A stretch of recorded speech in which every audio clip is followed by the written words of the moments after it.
大家好，我是丽姐，欢迎大家来听相亲故事，感谢大家的订阅。今天要给大家讲的是一个关于文化差异、价值观冲突以及最终相互理解的故事。这个故事的主角叫做林雨晴，是上海一家金融公司董事长的独生女，家里资产上百亿，从小锦衣玉食，住豪宅，开豪车。留学归来后，在家族企业担任高管，年薪千万。雨晴今年28岁，在朋友的婚礼上认识了来自台湾的男生陈志远。志远是台湾嘉义一个小乡镇出来的大学老师，在上海交流访学期间参加了这场婚礼。两人相谈甚欢，竟然一见钟情。这个男生好特别哦，不像我平时接触的那些富二代，整天嘴里只有跑车、游艇、奢侈品。他谈吐文雅，有独立见解，而且对生活有自己的规划。雨晴当时就被志远吸引住了，而志远也被雨晴的知性美所吸引。虽然他家境优渥，但是却一点都不骄纵任性，反而很有想法，也很尊重不同的生活方式，真的很难得。两人迅速坠入爱河，展开了异地恋。雨晴经常飞去台湾找志远，也了解了不少台湾的风土人情。但说实话，他每次去都是住高级酒店，去的也都是台北、高雄这样的大城市。对于志远家乡的了解其实非常有限。半年后，志远向雨晴求婚了。当雨晴兴高采烈地告诉父母时，父母简直要炸锅了。什么？嫁到台湾乡下？你疯了吧？那边多落后啊，连个像样的商场都没有。你习惯那种生活吗？雨晴妈妈急得直跺脚。女儿，不是爸爸妈妈势利，而是生活习惯差异太大，你要考虑清楚啊。雨晴爸爸虽然语气缓和，但也明显不支持。但爱情中的人哪管那么多？雨晴坚持自己的选择，爸妈，现在台湾发展得很好，不是你们想象的那样落后。志远是大学教授，收入稳定，虽然比不上我们家，但也足够我们生活得很好了。再说了，真正的幸福不在于物质条件有多丰富，而在于两个人是否相爱相惜，互相尊重。最终，雨晴父母拗不过女儿，只好勉强同意了这门婚事。婚礼在上海举行，排场十足。林家给女儿准备了2000万人民币的嫁妆和价值不菲的首饰。志远虽然家境普通，但待人真诚，加上为人谦和有学识，还是得到了不少林家亲友的认可。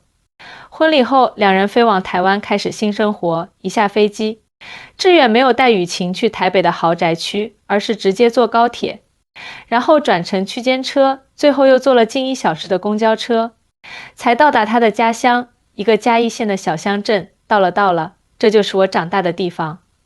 志远兴奋地说。雨晴愣住了。入眼帘的是一条并不宽阔的街道，两旁是些老旧的3、4层楼房。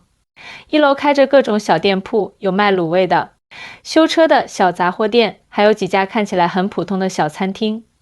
街道上骑机车的人比开车的还多，路边停着不少电动车和机车。这就是你家？雨晴有些不敢相信自己的眼睛。对啊，我家就在前面那条巷子里，走路5分钟就到了，很方便的。志远完全没注意到妻子的表情变化，兴高采烈地拉着行李往前走。当志远带着雨晴来到家门口时，一栋普通的3层老楼出现在他面前。楼不大，外墙的漆有些剥落，但被收拾得干干净净的。1楼是个小小的五金店，是志远爸爸经营的家族生意。志远的父母早已在门口等候，见到儿子和儿媳，立刻热情地迎了上来。雨晴啊，欢迎来到我们家。路上辛苦了吧？志远妈妈亲切地拉着雨晴的手。阿姨好，不辛苦。雨晴勉强笑着说，心里却涌起一阵失落。进到屋内，雨晴更是心头一震。房子虽然整洁，但空间狭小，家具陈旧，厨房还是老式的，连个洗碗机都没有。最让他接受不了的是，卫生间也很简陋，淋浴和马桶几乎挨在一起，没有他习惯的干湿分离设计。雨晴，这是我们的房间。志远带他上了3楼，打开一个房间的门。房间不大，只有10几平方米，放了一张双人床后几乎没有多余的活动空间。窗外就是邻居家的墙，视野非常受限。老公，我们不是说好住在台北的吗？雨晴忍不住问道。啊，是要在台北住啊？但是不是说好先回家乡住1个月，让你熟悉一下我的家人和生活环境吗？我之前有跟你说过的啊。志远一脸疑惑，雨晴这才模糊地记起，志远确实提过什么先回家乡住一段时间的话，但他当时以为只是回去看看，待个3、5天就会去台北的新家，根本没想到要在这样的地方住上1个月。接下来的日子简直是雨晴的噩梦。早上5点多，街上的声音就开始嘈杂起来。家里没有中央空调，只有一台老旧的壁挂式空调，制冷效果一般。晚上还能听到邻居家的电视声和聊天声，更不用说，这里连个像样的咖啡厅都没有。购物只能去镇上的小商店，想买个奢侈品包包，得坐车去台北。最让雨晴受不了的是饮食，志远妈妈做的都是地道的台湾家常菜，清淡中带着一股特殊的香气，但与雨晴习惯的上海精致料理相差甚远。妈，这个卤肉饭真的太好吃了，志远狼吞虎咽地夸赞道。是啊是啊，小时候最爱吃妈妈做的卤肉饭了，雨晴你多吃点。志远爸爸也附和道。雨晴勉强夹了一筷子，实在提不起胃口，只能礼貌地点点头。他开始怀念上海的本帮菜、粤菜、川菜，甚至是那些高级日料法餐。第3天早上，雨晴独自一人坐在小镇唯一的一家连锁咖啡店里，心里越想越委屈。他打开手机，看着上海朋友们发的朋友圈，有人在高级餐厅聚会，有人刚买了新款跑车，有人在三亚度假，而自己却困在这个小镇上，连个像样的购物中心都没有。我到底是嫁给爱情了，还是嫁到了山沟沟里啊？雨晴忍不住给闺蜜发了条语音，我觉得自己被骗了。志远在上海的时候完全不是这样的形象啊，他明明那么优雅有品味，怎么回到家乡就变成了另一个人？我真的好后悔，我想回上海。就在雨晴心灰意冷，甚至考虑订机票回上海的时候，志远妈妈的一个举动，却让她的想法开始发生了改变。那天下午，雨晴一个人闷在家里，不知道该做什么。志远去学校处理一些事情，家里只有她和婆婆。正当她刷着手机，怀念上海的繁华生活时，志远妈妈敲了敲门。雨晴啊，有空吗？陪妈妈去趟菜市场好吗？雨晴心不在焉地应了一声，跟着婆婆出了门。说实话，她从来没逛过菜市场，在上海，家里都是阿姨负责采购食材，而且大多是在高级超市购买进口食材。菜市场离家不远，走路10分钟就到了。雨晴一进去就被各种声音和气味包围了，菜贩吆喝声、讨价还价声、切菜声，还有各种食材混合的气味。这也太接地气了吧！雨晴皱了皱眉，下意识地用手帕捂住鼻子。志远妈妈却像是进入了自己的主场，熟门熟路地在各个摊位前停留，挑选最新鲜的蔬菜和肉类。令雨晴惊讶的是，几乎每个摊主都认识志远妈妈。陈太太好啊，今天的高丽菜特别新鲜，刚从田里摘的。陈教授夫人来啦，这尾鱼给您留住呢，最肥的一条。这是您儿子从上海带回来的媳妇吧？真漂亮啊！志远妈妈脸上洋溢着幸福的笑容，向每一位摊主介绍雨晴。是啊是啊，这是我儿媳妇，上海来的，语气中满是自豪。雨晴没想到，在这个小镇上，婆婆竟然有如此高的人气。买完菜后，婆婆带着雨晴7拐8拐来到了镇上的一家小面包店。这家面包店是镇上最有名的，老板是我以前的学生呢。他做的面包在全台湾都有名气，很多人专程从台北开车过来买。志远妈妈自豪地说。面包店老板见到志远妈妈，立刻热情地迎上来。陈老师，好久不见了，这是我儿媳妇，刚从上海嫁过来的。哇，太有眼光了，陈教授真是好福气啊！面包店老板笑着恭维道，然后拿出几个刚出炉的面包，新出炉的，请尝尝看。雨晴接过面包，咬了一口，竟然出乎意料的好吃，酥脆的外皮，柔软的内里，还有淡淡的奶香和自然的甜味，比她在上海吃过的许多高级面包店的产品还要美味。这也太好吃了吧！雨晴忍不住赞叹。是吧？这是我们镇上的骄傲呢。志远妈妈笑着说，她去年还获得了全台湾面包师比赛的冠军呢。接下来的几天，志远妈妈每天都带着雨晴去镇上转转，认识不同的人，尝试不同的美食。雨晴这才发现，这个看似普通的小镇竟然藏着这么多宝藏。有祖传3代的打铁铺，老板能打出全台湾最好的菜刀；有只卖一种点心的小店，却有人开车3小时来买；还有那个看似简陋的小诊所，医生竟然是台大医学院毕业的高材生，专程回乡服务乡亲们。其实啊，我们台湾虽然地方小，但生活质量可不低。一天，婆婆一边削苹果一边对雨晴说：“我知道你在上海生活条件很好，来到我们这里，环境简陋了些，你心里一定有落差。但是你看，我们这里的人虽然没有大城市那么富裕，但过得很幸福，因为我们懂得知足，懂得感恩。再说，台湾其实很发达的，只是发展方式和大陆不太一样。我们注重的是生活品质，而不只是外在的光鲜亮丽。”婆婆笑着继续说：“就像这个小镇看起来普普通通，但镇上的基础设施其实很完善，医疗、教育资源都不差，离高铁站也只要半小时车程，去台北、高雄都很方便。”雨晴若有所思地点点头。确实，这几天她观察到，镇上虽然没有高楼大厦，但街道干净整洁，公共厕所比上海的一些还要干净。镇民虽然不开豪车，但家家户户都有机车或汽车。镇上的学校虽小，但设施齐全，孩子们的校服整洁亮丽。最让雨晴惊讶的是，婆婆家虽然房子不大，看起来有些老旧，但家电一应俱全，还有高速网络，而且婆婆对品质的要求一点也不低。家里用的锅碗瓢盆都是有品质的好货，甚至有几件还是日本进口的。妈，我还以为雨晴欲言又止，以为我们台湾很落后是吧？婆婆笑着说，很多大陆人确实有这种误解。其实我们台湾虽小，但经济发展早，人均 GDP 在亚洲也是名列前茅的。只是我们更注重生活的品质和内涵，而不是表面的奢华。雨晴点点头，想起自己的确有这样的偏见。在上海，很多人谈起台湾，总觉得那是个落后的地方。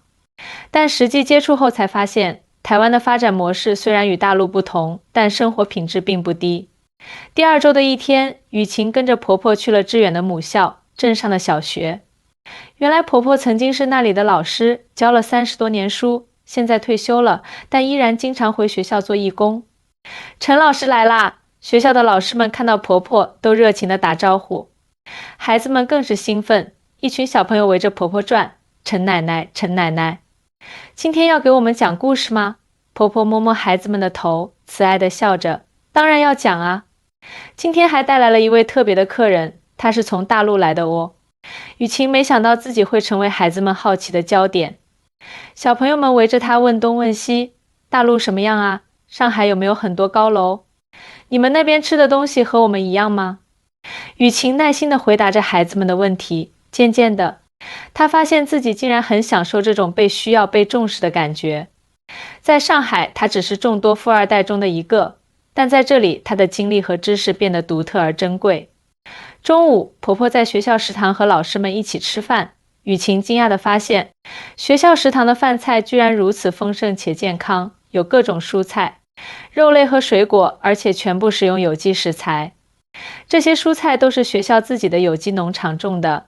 一位老师骄傲地告诉雨晴，我们希望孩子们从小就了解食物的来源，培养健康的饮食习惯。真的假的？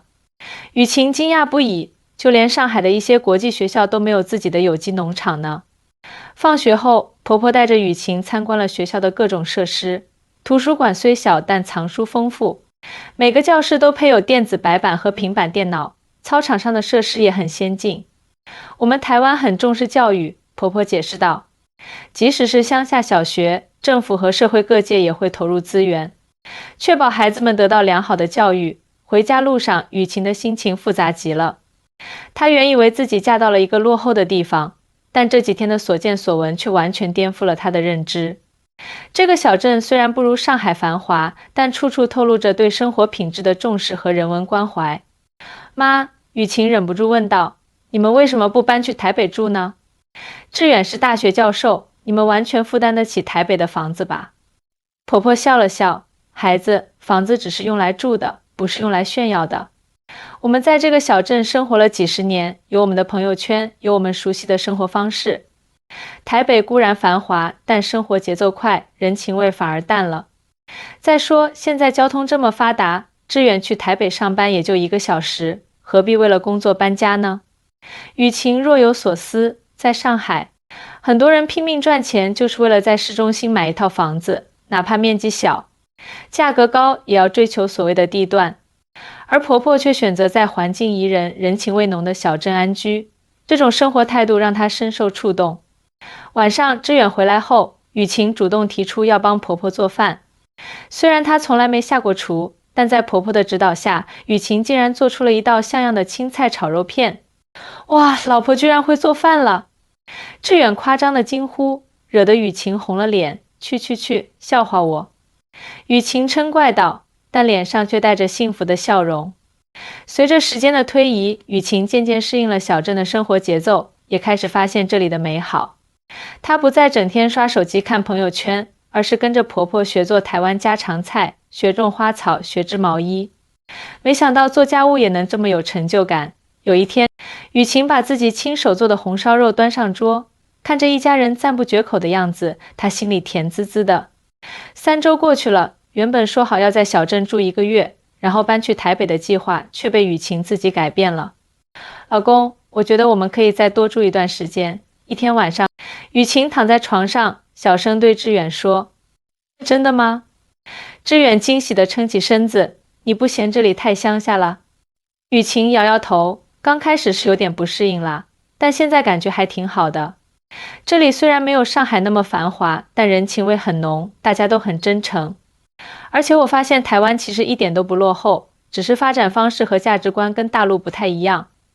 志远笑着搂住妻子：“我就知道你会爱上这里。”其实台湾的经济发展很早就起步了，虽然近些年大陆发展迅速，但台湾在民生、医疗、教育等方面的成熟度还是很高的。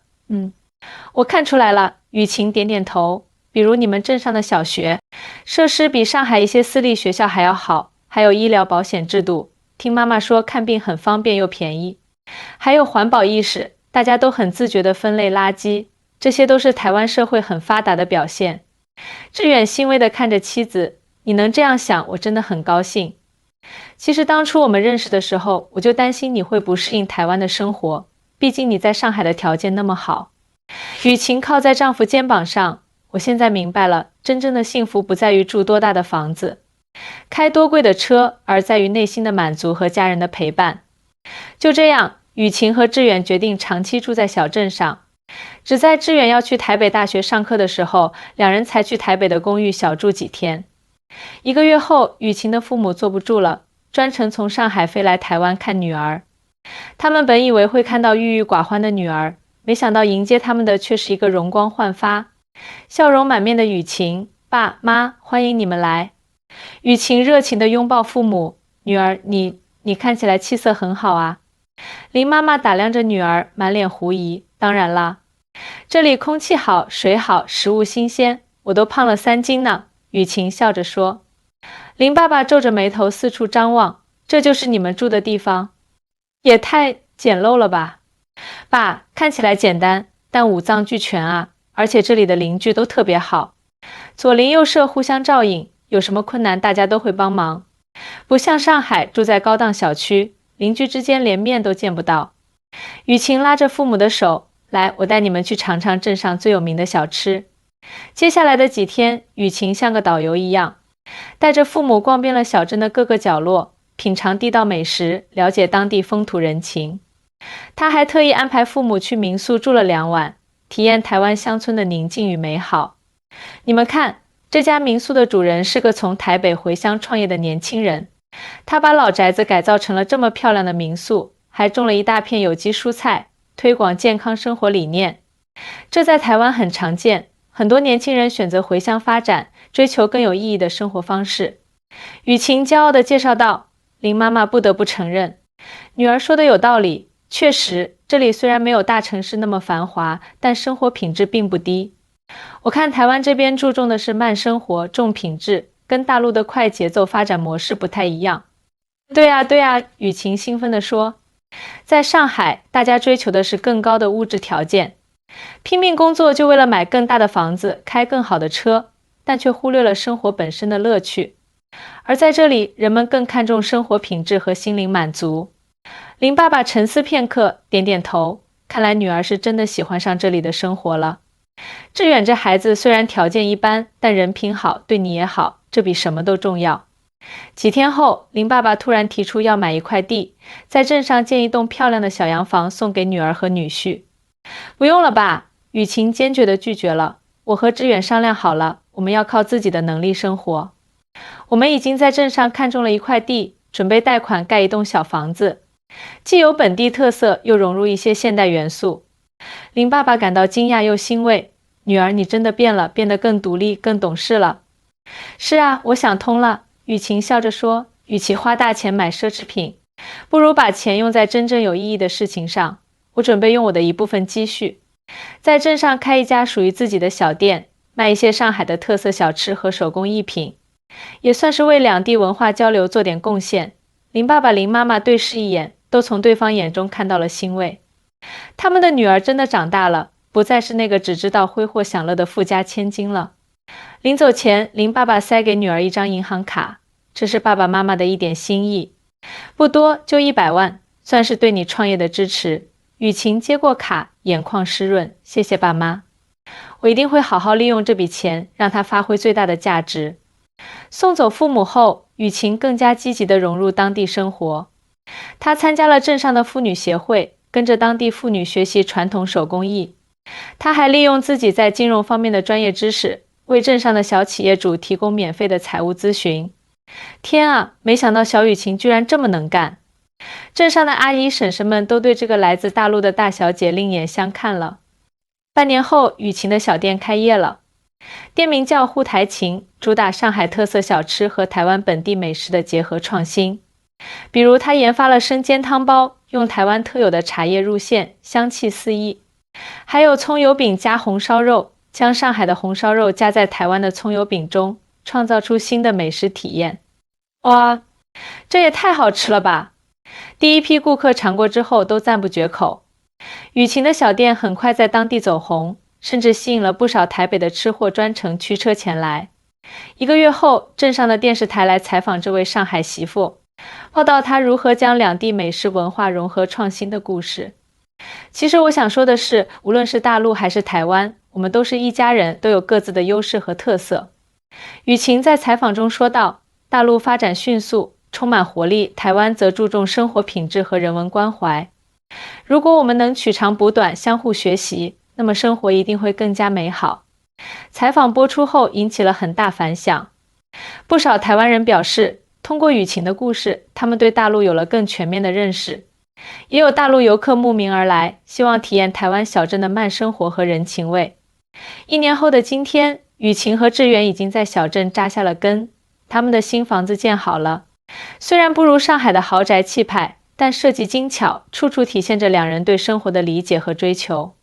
沪台琴小店已经成为镇上的网红店，甚至开始考虑连锁经营。雨晴还创办了一个两岸青年交流中心，邀请大陆和台湾的年轻人来小镇体验生活，增进相互了解。如果没有当初婆婆带我逛小镇，了解当地文化，我可能早就逃回上海了。雨晴常常这样感慨，是婆婆让我看到了台湾的真实面貌，让我明白了幸福其实很简单。而志远妈妈每次听到儿媳这样说，总是笑着摆摆手，傻孩子，我只是带你看了看真实的台湾而已，能发现美好，创造美好的其实是你自己啊。如今的雨晴已经完全适应了台湾的生活，她不再执着于物质上的奢华享受，而是更加注重精神层面的满足。她和志远的婚姻也越来越甜蜜，两人经常一起骑着机车，穿梭在乡间小路上，感受山海风光。老公，你说我们要不要生个小孩啊？有一天，雨晴突然问道。当然好啊，志远惊喜地说，不过你不是一直说要先事业后家庭吗？雨晴靠在丈夫肩上，轻声说，在这里生活了这么久，我发现家庭和事业可以兼顾。台湾的女性很厉害，既能打理家庭，又能有自己的事业，我也想做这样的女人。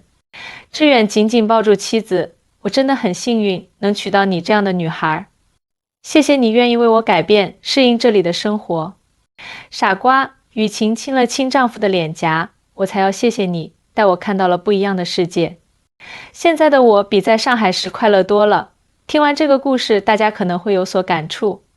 其实，无论是大陆还是台湾，都有各自的优势和特色。大陆经济发展迅速，机会多，变化大；台湾则社会制度成熟，注重生活品质和人文关怀。两岸民众如果能够放下偏见，相互了解，取长补短，一定能创造更加美好的生活。就像雨晴和志远的故事告诉我们的，真正的幸福不在于外在条件有多优越，而在于内心的满足和对生活的热爱。好啦，今天的故事就到这里，希望大家能从中得到一些启发和感悟。我是丽姐，我们下期再见。记得点赞、关注、转发哦。